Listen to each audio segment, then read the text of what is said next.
నెల్లూరు నగరంలో సర్ కార్యక్రమాన్ని మంత్రి నారాయణ క్షేత్రస్థాయిలో పరిశీలించారు. ఇంటింటి సర్వేలో పాల్గొని బిఎల్ఏలు బిఎల్ఓలకు దిశానిర్దేశం చేశారు. ఈ సందర్భంగా వైఎస్ఆర్ కాంగ్రెస్ పార్టీపై విమర్శలు చేసిన ఆయన గతంలో నిలిచిపోయిన అభివృద్ధి పనులను తిరిగి ప్రారంభించి ఎన్నికల్లో ఇచ్చిన హామీలను అమలు చేస్తున్నామని తెలిపారు. అభివృద్ధి సంక్షేమం రెండు కళ్లుగా ముందుకు సాగుతున్నాయని పేర్కొన్నారు. అసత్య ప్రచారాలతో ప్రజలను తప్పుదోవ పట్టించే ప్రయత్నాలను ప్రజలు గమనిస్తున్నారని అన్నారు.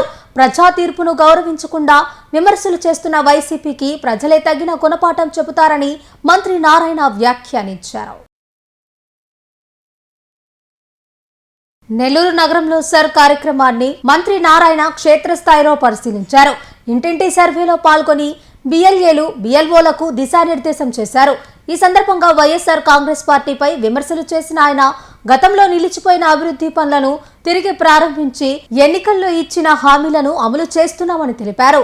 అభివృద్ధి సంక్షేమం రెండు కళ్లుగా ముందుకు సాగుతున్నాయని పేర్కొన్నారు. అసత్య ప్రచారాలతో ప్రజలను తప్పుదోవ పట్టించే ప్రయత్నాలను ప్రజలు గమనిస్తున్నారని అన్నారు. ప్రజా తీర్పును గౌరవించకుండా విమర్శలు చేస్తున్న వైసీపీకి ప్రజలే తగిన గుణపాఠం చెబుతారని మంత్రి నారాయణ వ్యాఖ్యానించారు.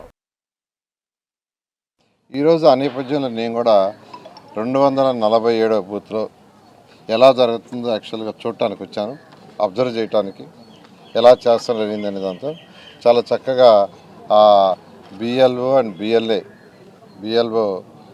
చేస్తున్నారు. నేను యాక్చువల్గా వాళ్ళతో కొన్ని హౌసెస్ కూడా తిరగడం జరిగింది.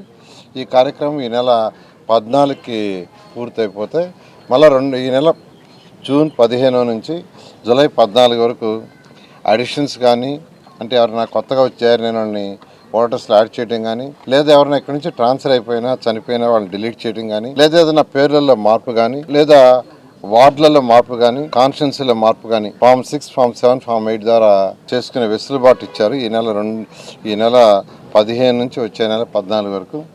దాని మీద కూడా నిన్న మున్సిపల్ కమిషనర్ గారు వాళ్ళందరికీ దిశానిర్దేశం అవన్నీ ఇవ్వడం జరిగింది. ఆ నేపథ్యంలో చాలా చక్కగా చేస్తున్న వాళ్ళందరూ నేను అప్రిషియేట్ చేస్తున్నాను. వాళ్ళకి సపోర్ట్గా ఎవరినైతే బిఎల్ఏగా ఇచ్చామో ప్రతి పార్టీ నుంచి ఒక బిఎల్ఏని ఇస్తారు. ఆ బిఎల్ఏకి ఇచ్చినట్టు కూడా వాళ్ళతో కోఆర్డినేట్ చేసుకుని చాలా చక్కగా చేస్తున్నారు. ఈరోజు నెల్లూరులో తీసుకుంటే మీకు అందరికీ తెలుసు అనేక కార్యక్రమాలు చేస్తున్నాం. రోడ్లు కావచ్చు, డ్రైన్స్ కావచ్చు, తర్వాత ట్రీ ప్లాంటేషన్ పక్కనే చూడండి, పక్కన చక్కగా చెట్లు ఒక్కొక్కటి 15 అడుగులు 20 అడుగులు వేశారు. అసలు ఇక్కడికి రాగానే ఫస్ట్ నా కంటి కాబట్టి అవే పడ్డాయి. ఈ 147 ఫస్ట్ కారు దిగగానే చక్కగా, ఎందుకంటే పర్యావరణాన్ని రక్షించాలి. మీకు అందరికీ తెలిసిందే ఇయర్ బై ఇయర్ ఉష్ణోగ్రతలు పెరిగిపోతున్నాయి. ఈ సంవత్సరం అయితే దాదాపు ప్రతి దగ్గర మీరు చూశారు 44, 45, 46, 47, 48 డిగ్రీలకు వెళ్ళిపోయింది. సో ఇదంతా సమతుల్యం చేయాలంటే ఖచ్చితంగా చెట్లని మనం రక్షించాలి, చెట్లను పెంచాలి. ముఖ్యమంత్రి గారు చాలా క్లియర్గా 50% గ్రీనరీ ఉండాలని దిశానిర్దేశించారు. ఆ నిర్దేశంలో చేయడం జరిగింది. అదేవిధంగా roads end to end roads చేయమని ఆదేశించాను. నేను రాగానే కొన్ని దగ్గర చూస్తే ఎండ్ టు ఎండ్ రోడ్స్ జనరల్గా ఏంటంటే ఒక రోడ్డు వేసినప్పుడు ఒక రోడ్డు 30 అడుగులు ఉంటే సాధారణంగా ఒక 15 అడుగులు వేస్తారు. అటు ఒక 7.5 అడుగు, ఇటు ఒక 7.5 అడుగు వదిలేస్తారు. 2 వెహికల్స్ ఆ రోడ్డు మీదకి వస్తే ఒకటి కిందకి దిగుతుంది మట్టి మీదకి, ఆ చక్రాలకు మట్టి అంటుంది, మళ్ళీ ఆ రోడ్డు పైకి వస్తుంది. రాగానే ఆ మట్టిని రోడ్డు మీద వదులుతుంది. వెనకాల వచ్చే వెహికల్స్ మళ్ళీ ఆ మట్టిని దొక్కుతాయి, దుమ్ములు వేస్తుంది.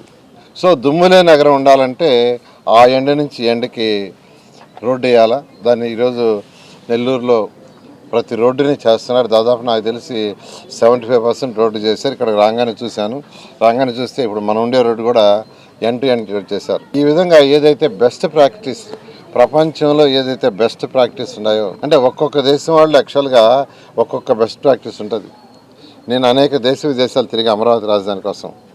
అక్కడున్న బెస్ట్ ప్రాక్టీస్ అంటే ఈరోజు ఈ 123 మున్సిపాలిటీస్లో ఈరోజు ఇంప్లిమెంట్ చేస్తున్నాం. అన్నా క్యాంటీన్స్ తీసుకున్నా ముఖ్యమంత్రి గారు అన్నా క్యాంటీన్స్ చేయమంటే ఆ రేంజ్లో చేసాం. అదేవిధంగా చెత్త ఏదైతే మన ఇళ్లలో నుంచి వస్తుందో సాలిడ్ వేస్ట్ చెత్త, ఆ చెత్తని ప్రాసెస్ చేసి బయటికి పంపించడానికి ఈరోజు developed countries waste energy plants తీసుకొచ్చినాయి. మన రాష్ట్రంలో కూడా 10 పెట్టారు 2014-19లో. అయితే ప్రభుత్వం మారేటప్పుడు 2 అడ్వాన్స్ స్టేజ్లో ఉంటే గత ప్రభుత్వం 2 చేసి మిగతా క్యాన్సిల్ చేసింది. మళ్ళీ ఈ ప్రభుత్వం వచ్చిన తర్వాత మళ్ళీ ఒక 6 యాక్చువల్గా శాంక్షన్ చేసాం. ఈరోజు కాకినాడ అయితే ఎంతో వేగవంతంగా జరుగుతుంది. నెల్లూరులో కూడా యాక్చువల్గా ఆ లెగసీ ఉంది. అది ఆల్మోస్ట్ ఇంకొక 10 రోజులు తీసేస్తే ఇక్కడ కూడా వేగవంతంగా జరుగుతుంది. అదేవిధంగా కడప, కర్నూలు, తిరుపతి, విజయవాడ ఇక్కడ కూడా లెగసీ అంటే గత ప్రభుత్వం ప్రజల మీద చెత్త పన్నేసి చెత్త ప్రభుత్వం లక్షల టన్నుల కొంత చెత్త వదిలేసిపోయింది.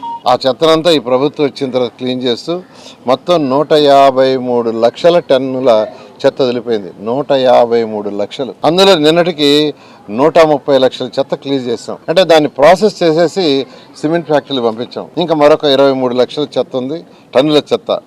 అది కూడా వీలైనంత తొందరలో క్లీన్ చేయడం జరుగుతుంది. ఈ విధంగా ఈ ప్రభుత్వం వచ్చిన తర్వాత ప్రజా అవసరాలైనటువంటి రోడ్లు, డ్రైన్స్, డ్రింకింగ్ వాటరు, లైట్స్ వీటికి ఫస్ట్ ప్రాతినిధ్యం ఇస్తూ తర్వాత పార్కులు, కమ్యూనిటీ హాల్స్, వాటర్ పక్కనే ఉంది ఎన్టీఆర్ సుజలకి 2014-19లో 7 కోట్ల చిల్లరతో యాక్చువల్గా నెల్లూరు కార్పొరేషన్ టెండర్ పిలిచాం. అవి వదిలేసింది గత ప్రభుత్వం. మళ్ళీ ఈ ప్రభుత్వం రాగానే దానికి మళ్ళీ శాంక్షన్ చేసి దాదాపు ఇప్పటికి ఒక 28 ప్లాంట్లు పెట్టాం నెల్లూరు సిటీలోనే. కేవలం 2 రూపాయలకే 20 లీటర్ల నిరుపేదలకు ఇస్తున్నాం. ఇలా ఈ ప్రభుత్వం అనేక సంక్షేమ కార్యక్రమాలు, అభివృద్ధి కార్యక్రమాలు. సంక్షేమ కార్యక్రమాలు అంటే పెన్షన్స్ కావచ్చు, రేషన్ కావచ్చు, ఇలా డ్రింకింగ్ వాటర్ కావచ్చు, ఇవన్నీ చేయడం సంక్షేమ కార్యక్రమాలు. దాంతో డెవలప్మెంట్ అంటే రోడ్స్, చక్కటి రోడ్లు, డ్రైన్స్, వాటర్. ఈరోజు నెల్లూరు సిటీకి వస్తే ప్రత్యేకంగా యూజీడీ 2014-19లో దానికి 550 కోట్లు, సంగం బ్యారేజ్ నుంచి 550 కోట్లతో డ్రింకింగ్ వాటర్కి మొత్తం 1100 కోట్లు శాంక్షన్ చేసి దాదాపు 960 కోట్లు ఖర్చు పెట్టి ప్రాజెక్టు 90% అయితే గత ప్రభుత్వం 160 కోట్లు శాంక్షన్ చేసి 160 కోట్లు శాంక్షన్ చేసి డబ్బులు కూడా అరేంజ్ చేసాం. ఆ 160 కోట్లు అడక 960 కోట్లు పక్కన పడేసింది. అంటే ఎవరు డబ్బులు పక్కన పడేసినట్టు? ప్రజాస్వామ్యం. కానీ ప్రభుత్వం రాగానే మళ్ళా గౌరవ ముఖ్యమంత్రి గారు ఆ 160 కోట్లు శాంక్షన్ చేశారు. వర్క్ జరుగుతుంది. డిసెంబర్ కల్లా యూజీడీ పూర్తవుతుంది. డ్రింకింగ్ వాటర్ కూడా సంగం బ్యారేజ్ నుంచి వచ్చేది ప్రతి ఇంటికి కనెక్షన్ జరుగుతుంది.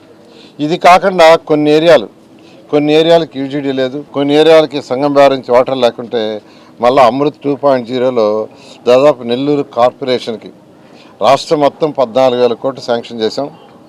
కేవలం డ్రింకింగ్ వాటర్ కోసంగానే 14,000 కోట్ల రూపాయలు ఏషియన్ ఇన్ఫ్రాస్ట్రక్చర్ ఇన్వెస్ట్మెంట్ ద్వారా, అమృత 2 ద్వారా, UIDF ద్వారా, వీటి ద్వారా ఈరోజు 14,000 కోట్లు శాంక్షన్ చేసాం.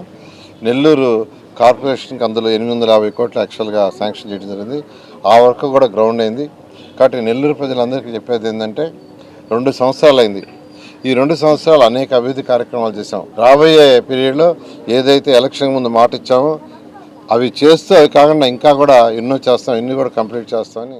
ఈ టెక్నో ఒలింపియాడ్, సివోస్పార్క్, మెడిస్పార్క్ వంటి ఆధునిక అకాడమిక్ ప్రోగ్రామ్స్ ద్వారా విద్యార్థుల్లో లాజికల్ థింకింగ్, సైన్స్ అవగాహన మరియు విశ్లేషణాత్మక నైపుణ్యాలను అభివృద్ధి చేస్తూ సిబిఎస్ఈ అండ్ స్టేట్ బోర్డు కరికులంలలో అత్యుత్తమ ఫలితాల సాధనకు దృఢమైన పునాది వేస్తోంది నారాయణ. అనుభవజ్ఞులైన అధ్యాపకుల సమగ్ర మార్గదర్శకత్వంలో ప్రతి విద్యార్థిలో logical thinking and analytical skills కి పదును పెట్టి జాతీయ స్థాయి విజేతలుగా తీర్చిదిద్దుతూ వారి ప్రతిభను శిఖరాగ్రాలకు చేరుస్తోంది నారాయణ. అత్యాధునిక డిజిటల్ క్లాస్ రూమ్స్, అత్యుత్తమ ఫిజిక్స్ అండ్ కెమిస్ట్రీ ల్యాబ్స్ తో కూడిన సాంకేతికతతో కూడిన విద్యా వాతావరణం, విశాలమైన ప్లేగ్రౌండ్, పరిశుభ్రమైన డైనింగ్ హాల్లో రుచికరమైన పోషకాహారం, సౌకర్యవంతమైన హాస్టల్ సదుపాయాలు కల్పిస్తోంది నారాయణ. 2026-27 విద్యా సంవత్సరానికి అడ్మిషన్లు ప్రారంభం. వావిలేటిపాడు, ధనలక్ష్మీపురం, నెల్లూరు.